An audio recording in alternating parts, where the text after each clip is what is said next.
درندوں کا اجارہ ہے، اکیلی گھر سے مت نکلو۔ اگر خود کو سنوارا ہے، اکیلی گھر سے مت نکلو۔ درندوں کا اجارہ ہے، اکیلی گھر سے مت نکلو۔ اگر خود کو سنوارا ہے، اکیلی گھر سے مت نکلو۔ بنا محرم کے باہر 2 قدم بھی چل نہ پاؤ گی۔ کئی تم بھیڑیوں کو اپنی جانب کھینچ لاؤ گی۔ یہ کپڑے جو پہن کر کام کرنے چل پڑی ہو تم، نشانہ خود کو لوگوں کی ہوس کا خود بناؤ گی۔ تمہیں تھوڑی سی جو عزت ہمارے معاشرے نے دی، کسی کے شوق عصیاں پر اسے تم وار آؤ گی۔ غلاظت سوچ کی ہم اپنی قابو کر نہیں سکتے، یہی مسئلہ ہمارا ہے، اکیلی گھر سے مت نکلو۔ تمہیں کیا کام دنیا سے، تمہیں تو گھر ہی کافی ہے۔ ہمارا کیا، ہماری ہر خطا کی عام معافی ہے۔ تمہیں کیا کام دنیا سے، تمہیں تو گھر ہی کافی ہے۔ ہمارا کیا، ہمیں تو ہر خطا کی عام معافی ہے۔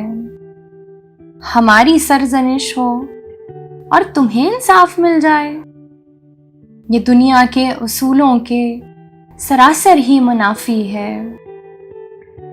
تم اپنے لب سیو، تشہیر سے کچھ بھی نہیں ملنا۔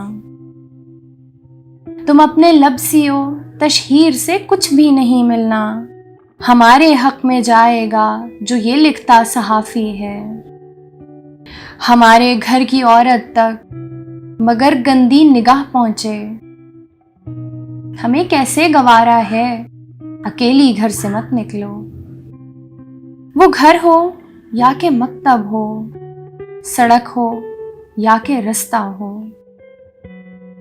وہ مسلم ہو یا کافر ہو، وہ زندہ ہو یا مردہ ہو، وہ کالی ہو یا گوری ہو، معمر ہو یا کمسن ہو، لباس تنگ ہو اس کا یا برقع ہو یا پردہ ہو۔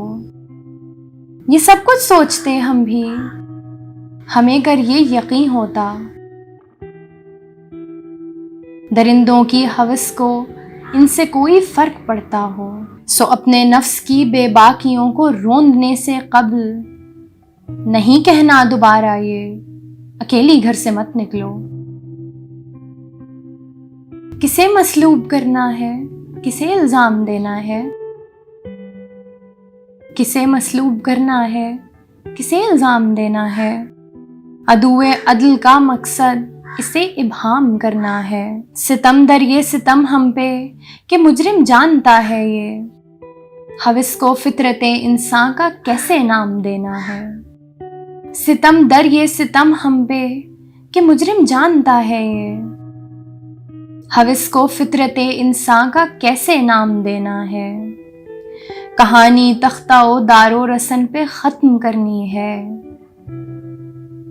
جو ہونا چاہیے اس کا وہی انجام کرنا ہے۔ کہانی تختہ و دار و رسن پہ ختم کرنی ہے، جو ہونا چاہیے اس کا وہی انجام کرنا ہے۔ بھلا یہ کوئی چارہ ہے، اکیلی گھر سے مت نکلو۔ بھلا یہ کوئی چارہ ہے، اکیلی گھر سے مت نکلو۔ درندوں کا اجارہ ہے، اکیلی گھر سے مت نکلو۔ درندوں کا اجارہ ہے، اکیلی گھر سے مت نکلو۔